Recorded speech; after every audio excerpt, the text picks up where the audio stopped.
यवतमाळ जिल्हा प्रशासनाने तरुणांच्या भविष्यासाठी एक मोठं पाऊल उचललंय। युवा संवाद या विशेष उपक्रमाची सुरुवात 21 एप्रिल 2026 पासून होणार आहे।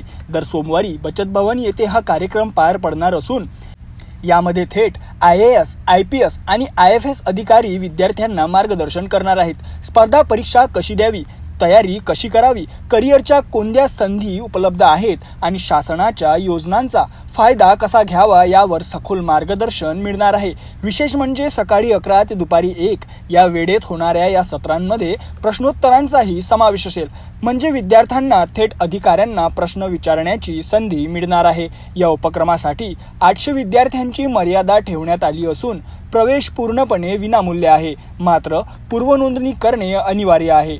ग्रामीण आणि आदिवासी भागातील विद्यार्थ्यांसाठी हा उपक्रम विशेष फायदेशीर ठरणार आहे।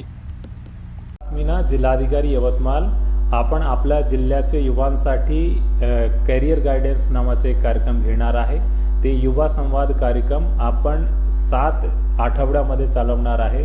दर आठवड्याला आपण प्रत्येक सोमवारी आपले जे जिल्ह्याचे चांगले स्पीकर्स आहे, जे वेगवेगळी कॉम्पिटिशन एक्झाम मधून निघून आपल्या पदावर बसलेले आहेत, त्यांना आपण आमंत्रित करणार आहेत।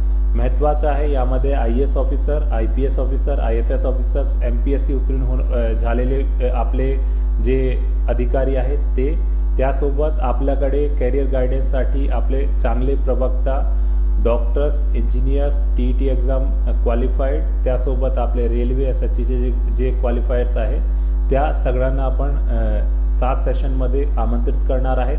माझा जिल्ह्याचे सर्व युवा बांधवांना विनंती आहे की तुम्ही या सेशनचा लाभ घ्यावी आणि महत्त्वाचं आहे हे आपण सेशन जिल्हाधिकारी कार्यालयाचे बचत भवनमध्ये ठेवणार आहेत। त्यामध्ये आपण आपले सगळे डाऊट आहेत ते पण क्लिअर करणार आहे।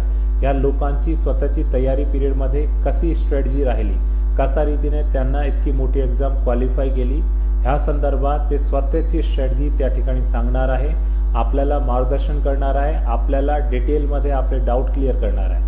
तो माझी सगळ्यांना विनंती राहणार आहे, आपण या ठिकाणी व्हिजिट द्यावी आणि दर सोमवारी 20 एप्रिल पासून दर सोमवारी 11 ते 2 वाजता आपलं हे सेशन चालणार आहे।